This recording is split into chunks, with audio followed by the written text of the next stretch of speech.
주시는 하나님의 말씀을 같이 읽으시겠습니다. 빌립보 2장 15절입니다. 빌립보 2장 15절에서 보겠습니다.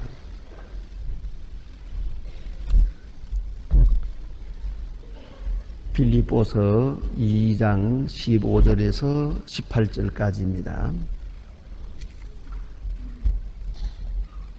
빌립보서 2장 15절에서 18절까지 찾으신 대로 저와 같이 한 목소리로 봉독하시겠습니다. 이는 너희가 흠이 없고 순전하여 어그러지고 거스리는 세대 가운데서 하나님의 흠없는 자녀로 세상에서 그들 가운데 빛들로 나타내며 생명의 말씀을 밝혀 나의 다른 일도 헛되지 아니하고 수고도 헛되지 아니하므로 그리스도의 날에 나로 자랑할 것이 있게 하려 함이라. 만일 너의 믿음의 제물과 봉사 위에 내가 나를 관제로 드릴지라도 나는 기뻐하고 너희 무리와 함께 기뻐하리니 이와 같이 너희도 기뻐하고 나와 함께 기뻐하라. 아멘. 아주 오늘 귀한 말씀을 본문에서 보게 됩니다. 저는 이 본문을 보면서 또 이 본문을 가지고 나 스스로 은혜 받고 또 혹은 이 본문을 가지고 여러 번 여러 곳에서 설교를 해봤습니다. 그럴 때마다 저는 제목을 이렇게 붙여봤습니다. 가장 행복했던 사람. 그렇게 제목을 붙이고 설교 말씀을 드린 그런 여러 번의 경험이 있습니다. 가장 행복했던 사람. 이 세상에서 가장 행복한 사람이 누굴까? 아마도 본문에 나타난 이 사도 바울일 것이다. 이런 생각을 합니다. 자, 내가 죽을지라도 기뻐하리라. 이보다 더 행복한 게 어디 있습니까? 그러니까 아시는 대로 사람들은 극치적인 경험을 언제나 죽음을 놓고 말하게 됩니다. 그래서 배고파 죽겠다, 아파서 죽겠다, 그것까진 괜찮아요. 좋아서 죽겠다 그랬잖아요. 너무 행복해서 죽겠다. 그게 우리말만 그런 줄 알았더니 다른 나라도 그렇더라고요. 역시 사람은 두 가지 본능을 가졌거든요. 살고 싶은 본능과 죽고 싶은 본능. 그래서 언제나 죽음과 생을 왔다 갔다 하면서 얘기하게 돼 있어요. 그 말에 대해서는 이 문화인류학적으로 그것은 공통적인 겁니다. 그것이. 그런데 오늘 여기 보면 사도 바울이 이렇게 말합니다. 너희를 위해서라면 내가 나를 관제로 드릴지라도 기뻐하리라. 이 얼마나 행복한 사람입니까? 저는 그렇게 생각합니다. 가장 행복한 사람은 대가를 바라지 않고 수고하는 사람. 되게 행복한 사람이에요. 또 하나는 더 행복한 사람은 위하여 죽을 수 있는 대상이 있는 사람. 저 사람을 위해서라면 내가 죽어도 좋다. 이 일을 위해서라면 내가 오늘 죽어도 좋다. 그런 자신이 있거든요. 그만큼 의미가 있고 높은 가치의 일을 내 앞에 두고 있어요. 또 그 일을 위해서 일하고 있어요. 그 일이 내 가치를 이렇게 높이 평가해 주는 거죠. 게다가 하나 더 있어요. 이것을 위해서라면 지금 이 시간에 죽어도 나는 기뻐하리라. 그게죠.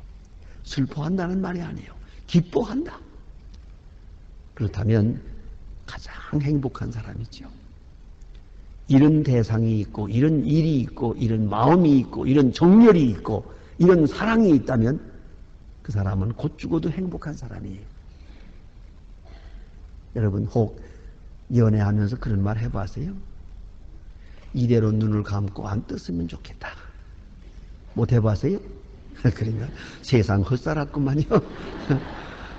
늘 그렇진 못해도 한 번쯤은 그래 봤어야지. 이대로 죽어도 좋다. 뭐 그런 마음 말입니다. 죽었으면 좋겠다. 여기서 끝냈으면 좋겠다. 그게 얼마나 행복하면 그런 말이 나오겠어요. 그런데 내가 너희를 위해서라면 희생의 제물이 돼서 관제로 부음이 될지라도 나는 기뻐하리라. 나와 함께 기뻐하자. 나가 이렇게 기쁘니 너희도 기뻐하라. 이런 행복의 극치. 행복의 극치. 이런 생각합니다. 가장 행복했던 사람이라고 생각이 됩니다. 오늘 본문을 자세히 보면 우리 인간은 한 세 가지 관계 속에서 살아가고 있음을 말해줍니다. 그리스도인의 존재의 정체의식이라고도 볼 수 있습니다. 이 세 가지 면으로 생각하게 됩니다. 첫째, 하나님의 소원이 있어요. 지난 시간에 본 말씀입니다.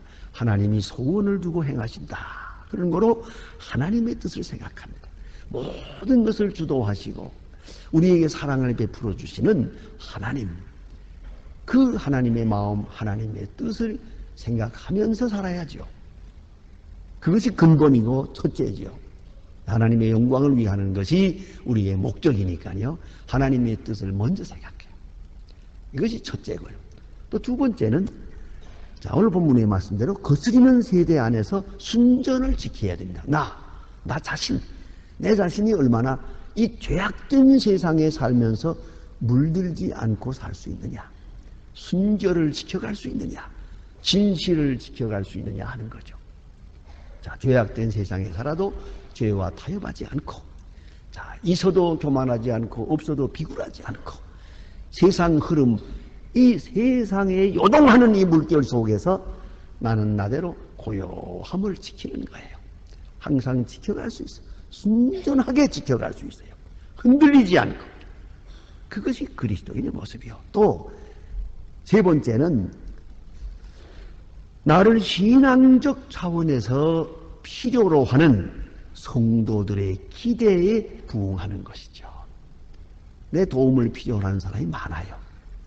그래서 계속해서 나를 도와달라고 해요. 참 언제나 저는 이 때문에 두 가지 어려움이 있어요. 하나는 그러니까 행복하다면 행복한 것이고요. 많은 사람이 저더러 도와달라고 그래요. 내가 뭐 있다고. 아무것도 없는 사람 보고 자꾸 도와달라고 그래요. 그러니까 그 도와달라고 하는 생각하면 그것도 고마운 거죠. 그래도 아주 물리치지 않을 것 같아서 그렇게 얘기하고 있는 거니까 말이죠. 그런가 하면 사실 제 돈은 아니에요. 그러나 많은 분들이 저를 도와줘서 제가 그분들에게 다소라도 이렇게 줄 수가 있어요. 이게 주면서 산다는 거, 그게 얼마나 또 행복한 일입니까? 그런데 이것을 생각해야 됩니다. 우리는 주변에 많은 이웃을 가지고 있어요. 그 이웃이 나를 필요로 하고 있어요. 그 필요로 하는 그 속에서 내가 어떻게 봉사해 나가느냐는 거죠. 그래서 여러분들 기도하는 제목이 있지 않습니까? 이제 나이가 이만큼 들었는데 지금까지 많은 사랑을 받고 살았어요. 많은 도움을 받고 살았다. 그러면 이제 남은 생은 도움받지 않고 도와주고 위로받지 않고 위로하고 내가 기쁘기보다는 남을 기쁘게 하면서 그렇게 남은 시간은 살아야 되는 거 아니겠어요? 그런 거로 이런 내 도움을 필요로 하는 많은 사람들, 그분들을 위해서 말이죠. 내가 무엇을 줘야 되겠는가?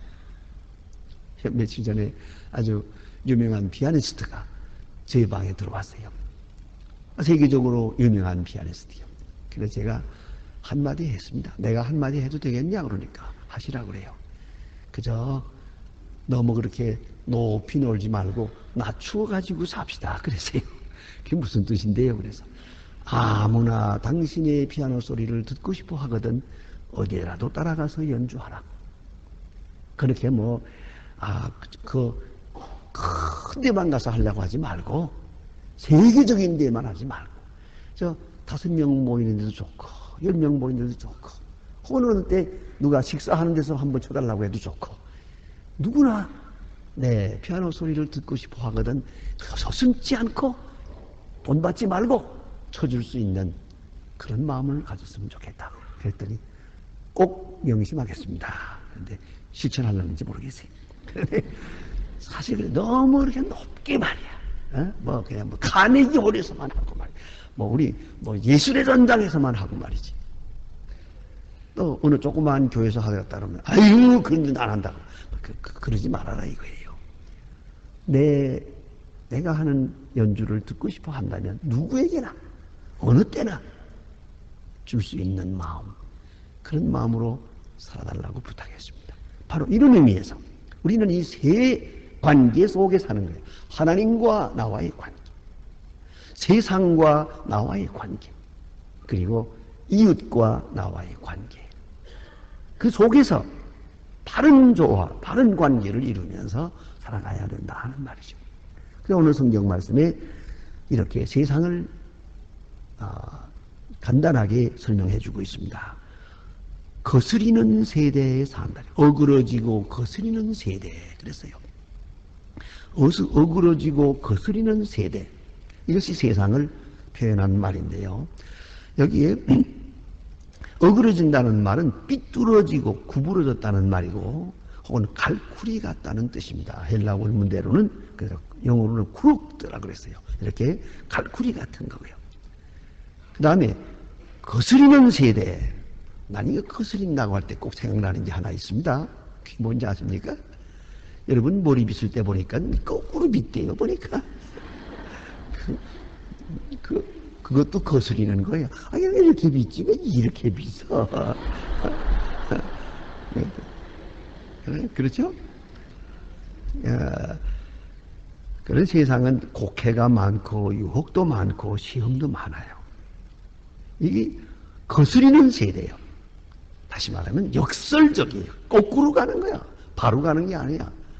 거꾸로 가는 게 많아요. 가끔 제가 이쪽으로 들어오느라 차를 타고 들어오다 보면은 일방도로를 거꾸로 오는 사람들이 있어요.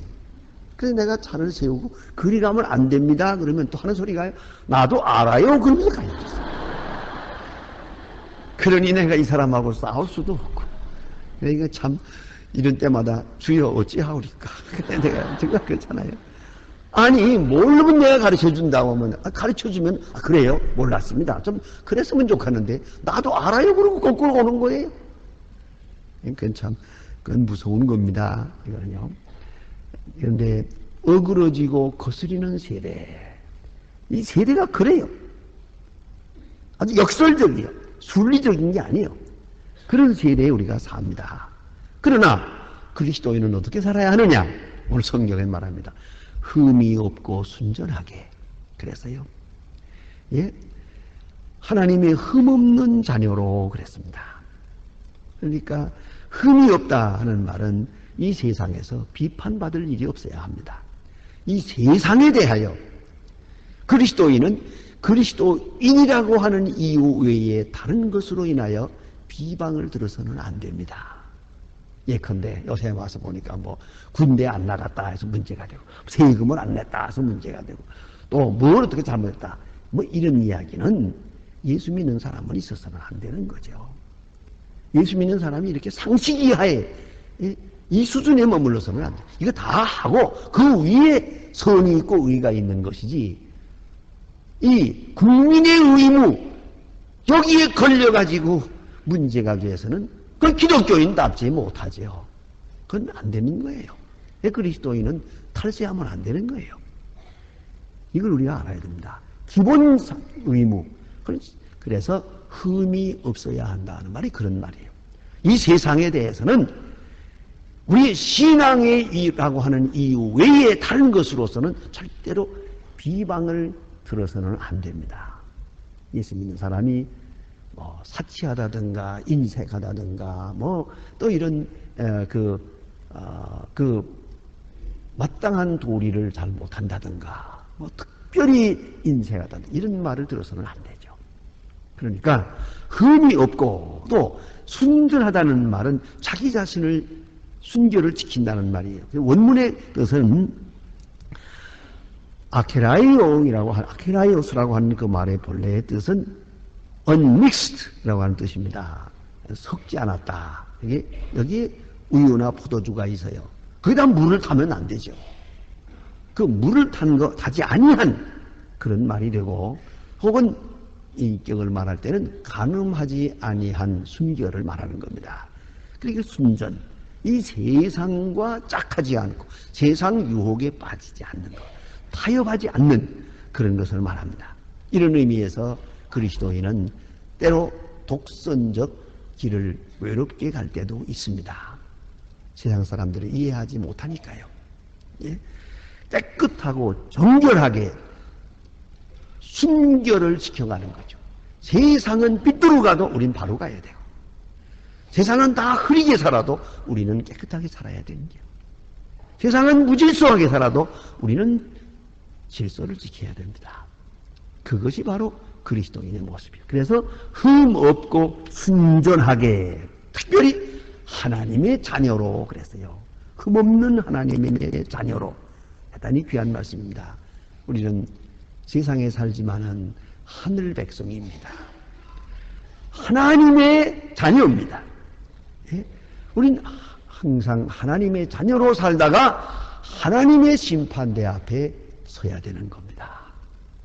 그러니까 하나님 앞에서 살고 하나님의 그 거룩한 영광을 바라보고 하나님을 향하여 살아간다는 것, 그걸 잊지 말아야 합니다. 그래서 이 세상에 대해서는 사도 바울은 이렇게 비유로 말하고 있습니다. 빛들로 나타내며 생명의 말씀을 밝혀 그랬습니다. 빛들로 나타내며 어두운 세상에서 빛이 되는 거죠. 빛이 뭡니까? 빛으로 인해서 내가 길을 압니다. 빛으로 인해서 내가 힘을 얻게 됩니다. 용기를 얻게 됩니다. 어두운 데서는 용기가 없어요. 빛으로 인해서 우리는 저 미래를 볼 수 있습니다. 앞을 볼 수가 있어요. 그러면 예수 믿는 사람을 통해서 저 앞을 보고 용기를 얻고 힘을 얻을 수 있어야 되는 것이죠. 세상을 볼 때는 낙심하지만 예수 믿는 사람을 보면 소망이 있어요. 이게 빛이에요. 빛으로 살아야 되고, 또 생명의 말씀을 밝힌다는 것은 증인으로 산다는 것을 말해요. 우리가 어떻게 사느냐에 따라서 하나님의 말씀이 밝혀지는 것이에요. 증인으로 산다. 대단히 중요한 말씀이옵시다. 예? 우리 예수 믿는 사람들 하나하나의 책임이 얼마나 중요한지 모릅니다. 저는 제일 마음 아픈 일이 이것이에요. 어떤 때 좀 안 믿는 사람을 만나서 조금 얘기가 되면 제가 조용히 전도합니다. 자, 우리 교회 나오시고 예수 믿으시지요. 이렇게 말할 때에, 그래서 제가 목사인 줄 아니만큼은 그저 안 나가더라도 제 마음은 그래요. 안 나가더라도 나가도록 힘써 보겠습니다. 그렇게만 말해도 좋은데 안 나가요. 그래요. 난 열심히 전도했는데 안 나가요. 그래. 게다가 또 줄을 달아요. 나 이름까지 대고 암흑에 예수 믿는 사람 때문에 내가 골탕 먹은 사람이에요. 나는 그래서 예수 안 믿어요. 그런다고요. 참 이거 얼마나 어려운 얘기입니까? 극단적인 얘기는요. 남편은 안 믿고 부인은 믿어요. 아주 집사님이에요. 그래서 그 남편을 어쩌다 만났거든요. 그 믿으라고 했더니 이 사람 짓궂은 사람이에요. 예수 믿으면 천당 간다면서요. 그러지요. 그러면 안 믿을래요. 왜요? 집사람 천당 간다니까. 세상에서 같이 사는 것도 괴로운데 거기까지 가서 또 만난다면 안 돼요. 안 돼요. 그 사람 천당 간다면 난 지옥 갑니다. 얼마나 못되게 놀았으면 이 모양이 됐어요. 그러니까 이거 문제예요. 이게 증인, 빛들로 나타내며 말씀을 밝히는 증인이 되어야겠는데 이 증인이 못된 거예요.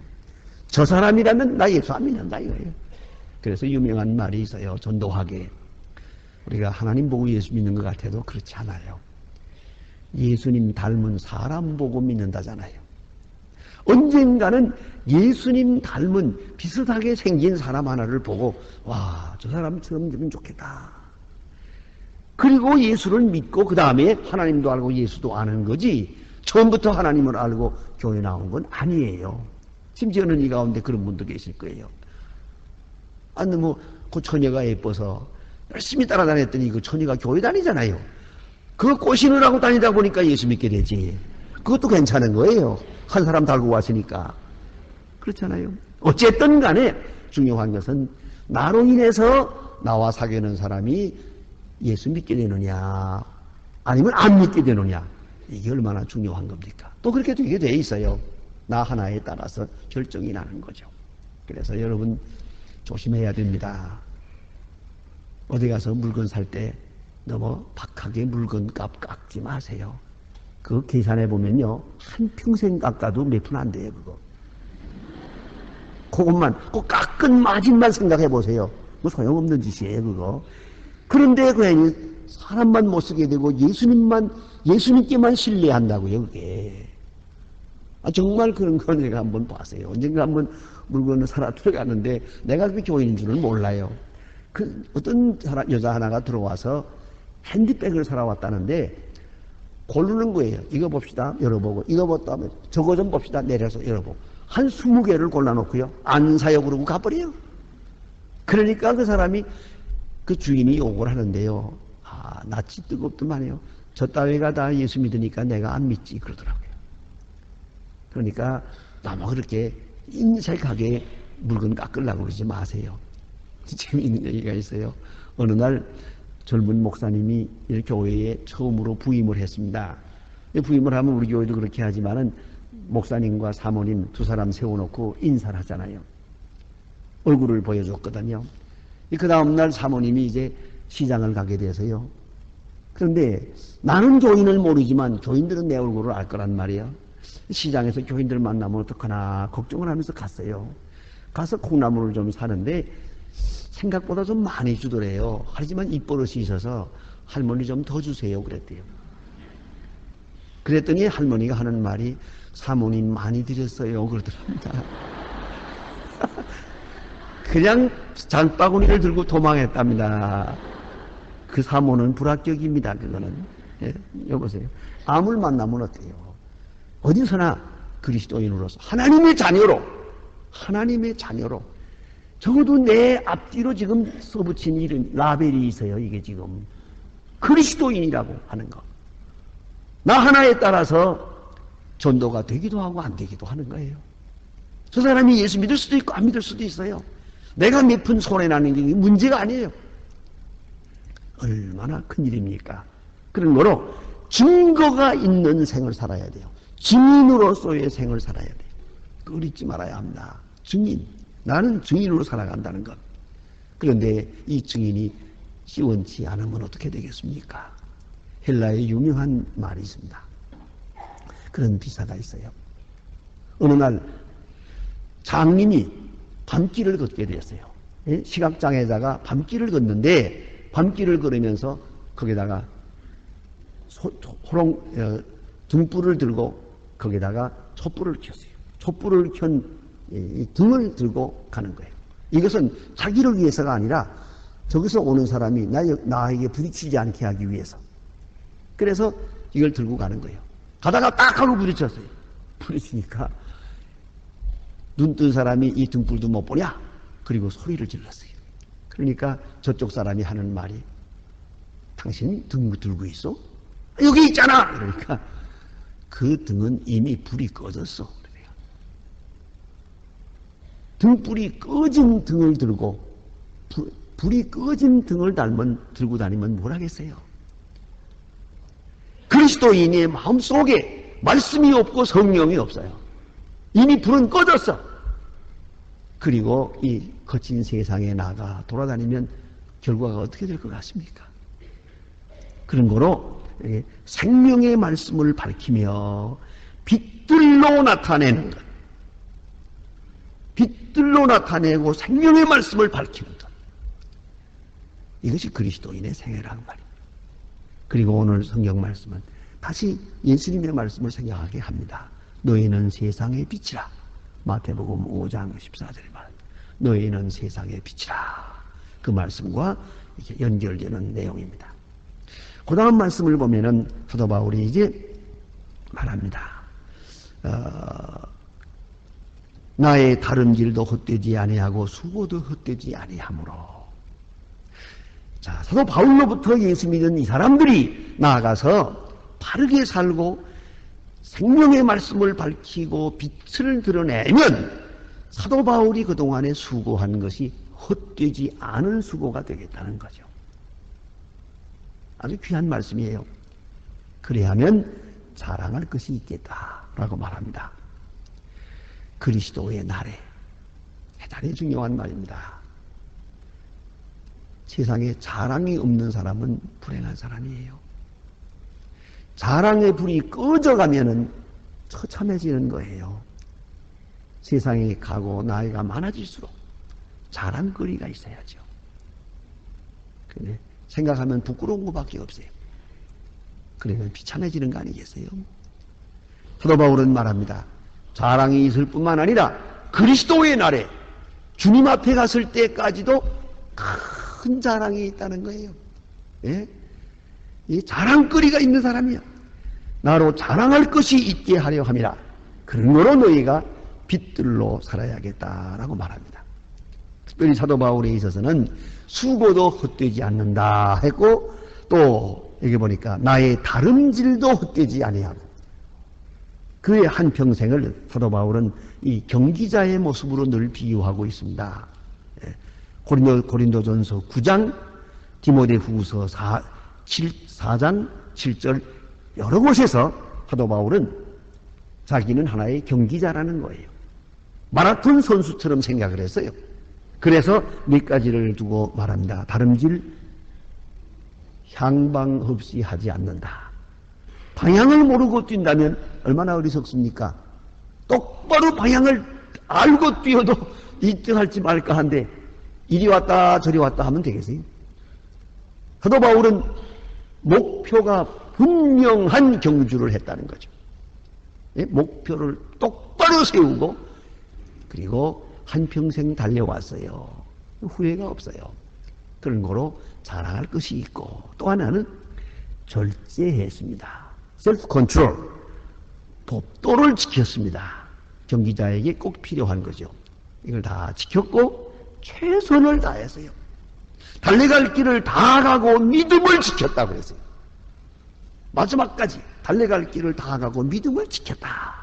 그런 거로 나는 자랑할 것이 있어요. 여러분,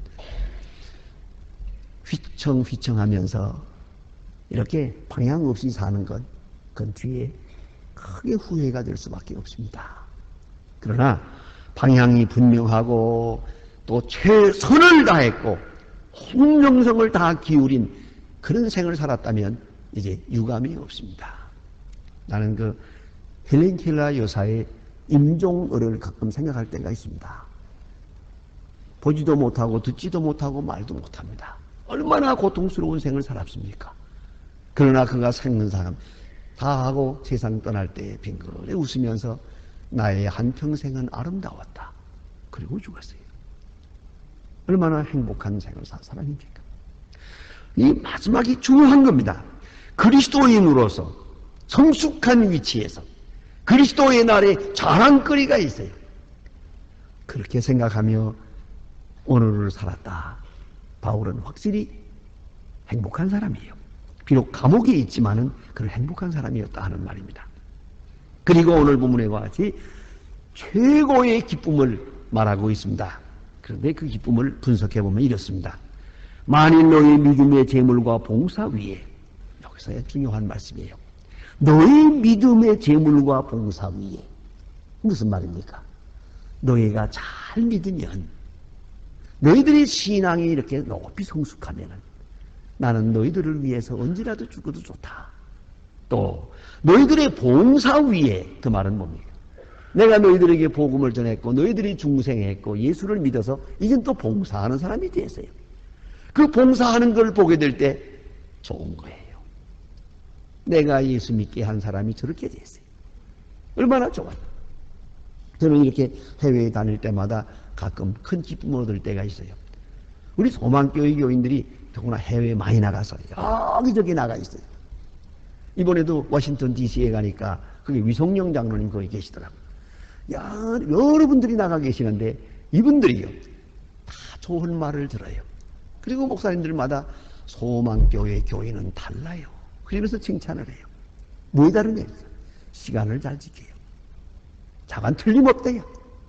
두 번째, 자기 자랑을 하지 않아요. 그게 소망 스타일이에요. 그럴 때 내 마음이 기뻐요. 여기서 예수 믿고 다른 데 가서 신앙생활 잘해서 칭찬을 받는 게요. 그 소리를 들을 때 내가 그들에게 말씀을 가르치고 인도한 나로서 얼마나 행복한지 몰라요. 이런 말을 씁니다. 자, 이제 요한 3서에 보면요. 요한 3서 1장 3절 4절을 제가 읽겠습니다. 형제들아, 와서 내게 있는 진리를 증거하되 내가 진리 안에서 행한다 하니 내가 심히 기뻐하노라. 내가 내 자녀들이 진리 안에서 행한다 함을 듣는 것보다 더 즐거움이 없도다. 얼마나 멋있는 얘기예요. 여러분, 부모들이 자녀들을 위해서 수고해요. 이 자녀들이 어디 나가서 공부도 잘하고 착한 일을 하고 잘 해서 좋은 칭찬 들으면은 그를 위해서 수고한 부모의 마음이 얼마나 기쁩니까? 이 기쁨은 아주 고상한 것이에요. 내가 먹는 거, 내가 일하는 거, 내가 뭐 해서 칭찬받는 거, 그거하고는 얘기가 다릅니다. 내가 키우고 내가 가르친 이 사람들이 나가서 좋은 일을 해요. 그 이야기를 들을 때 너무 기뻐서 그 기쁨이 이렇게 표현되는 거예요. 너희 믿음의 재물과 봉사 위에 내가 나를 관제로 드릴지라도 기뻐하리라. 자, 이제 너희 믿음이 이만큼 자랐으니 기쁘고 너희들이 이렇게 봉사한다니 나는 너무 기쁘다. 여기 관제로란 말은 붓는다는 뜻이에요. 양을 세워놓고 그대로 칼로 목을 내려칩니다요. 지금도 중동에 가면 볼 수 있습니다. 피가 솟아오를 때 이거를 바켓에 받아다가 제단에 붓습니다. 이거 제단에 붓는다는 뜻으로 관제라고 합니다. 자, 너희들을 위해서라면 내가 관제로 드리움을 받을지라도 기뻐하리라. 얼마나 굉장한 얘기입니까? 그만한 가치가 있다는 거죠. 그만큼 나는 행복하다는 거죠. 더 바랄 것이 없다는 거죠. 사실이 그렇습니다. 여러분이 어떤 수고를 하든지 아주 거룩한 수고를 하고 그 수고의 결과로 아름다운 열매가 맺혀질 때 이보다 더 좋은 일은 없어요. 자, 부모로 말하면 자녀를 키워서 자녀가 잘 될 때 기쁘고, 학교로 말하면 학생들을 가르쳐서 그들이 나가서 내가 가르친 것보다도 더 훌륭한 사람들이 되어가지고 일할 때 이보다 더 보람 있는 일이 없죠. 자, 내가 수고하고 내가 전도해서 예수 믿은 사람이 있는데 그가 예수를 잘 믿어서 내가 전도한 사람이 이렇게 기원하는 것을 보면은 이보다 더 행복한 일이 없어요. 이것을 소중하게 여겨야지. 얼마나 귀한 겁니까? 그러기에 바울은 말한 거예요. 관제로 드릴지라도 기뻐하리라. 더 중요한 것은 이제 보세요. 나는 기뻐하고 너의 무리와 함께 기뻐하리니 이와 같이 너희도 기뻐하고 나와 함께 기뻐하라. 이것이 기쁨의 극치입니다. 기쁨이란 나만 기뻐하고 저 사람은 슬퍼하면 그건 기쁨이 되지 못해요. 남의 눈에 눈물을 내면서 내가 기뻐할 수 없어요. 저만 기쁘고 내가 슬퍼도 안 돼요. 나는 슬플 테니 네가 기뻐라. 그것도 좋은 얘기 아니에요. 문제는 함께 기뻐하는 거예요. 함께 기뻐하는 거죠. 예? 자, 얼마나 귀한 말씀입니까?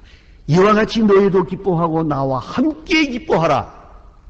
이것이 행복의 극치요. 주는 자와 받는 자, 가르치는 자와 가르침 받는 자, 봉사하는 자와 봉사받은 자가 함께 기뻐하는 거예요. 이것이 바로 하늘나라의 기쁨이 아니겠습니까? 사도 바울은 지금 그것을 말하고 있는 겁니다. 자, 내가 십자가의 고통을 치른다 하더라도 여기 기쁨이 없다면 잘못된 거예요. 내가 아무리 좋은 일을 해도 내 마음에 기쁨이 없다면 그것은 선을 이룰 수가 없어요. 먼저 내가 행복해야 되는 거예요. 제가 늘 말하지만 내가 먼저 행복하고야 남을 행복하게 할 수 있어요.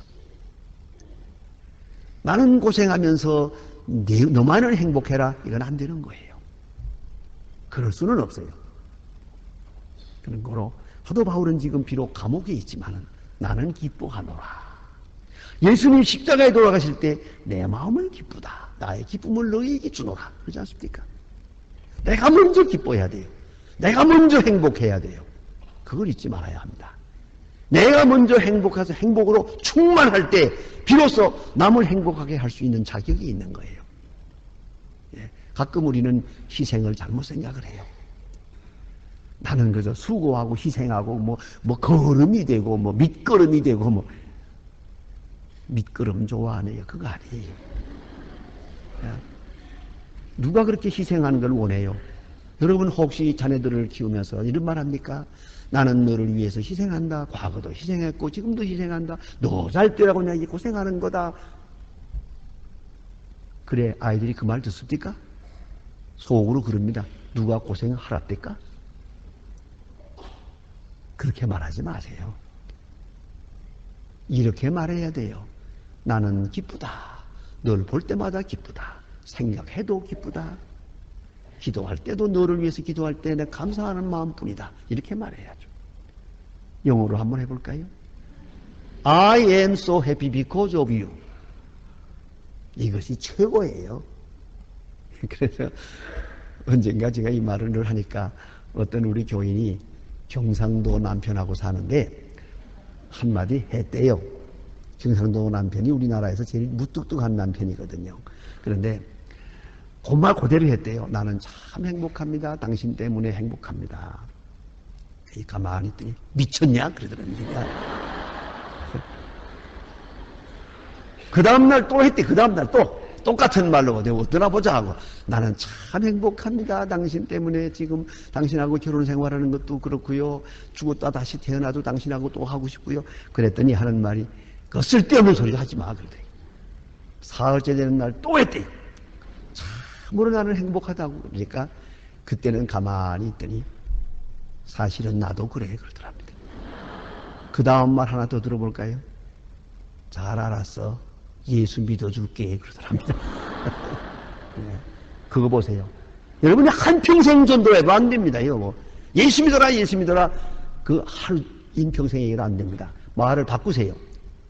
I am so happy because of you. 그걸 알아야 돼요. 내가 행복하지 않고 징징거리면서 누구를 어떻게 하겠다는 얘기예요. 당신하고 결혼한 건 역사적인 실수야. 이딴 소리 해가면서. 그리고 전도한다고 길 전도가 돼요? 안 됩니다요. 그래. 내가 먼저 기뻐야 돼. 그래 오늘 성경 말씀 자세히 봐. 나는 기뻐하고 너의 무리와 함께 기뻐하리니 이와 같이 너희도 기뻐하고 나와 함께 기뻐하라. 관제로 드릴지라도 기뻐하리라. 기가 막힌 얘기입니다. 예. 이것이 우리의 간증만 될 수 있다면 그야말로 하나님의 나라지요. 그게 천국이죠. 기도하십시다.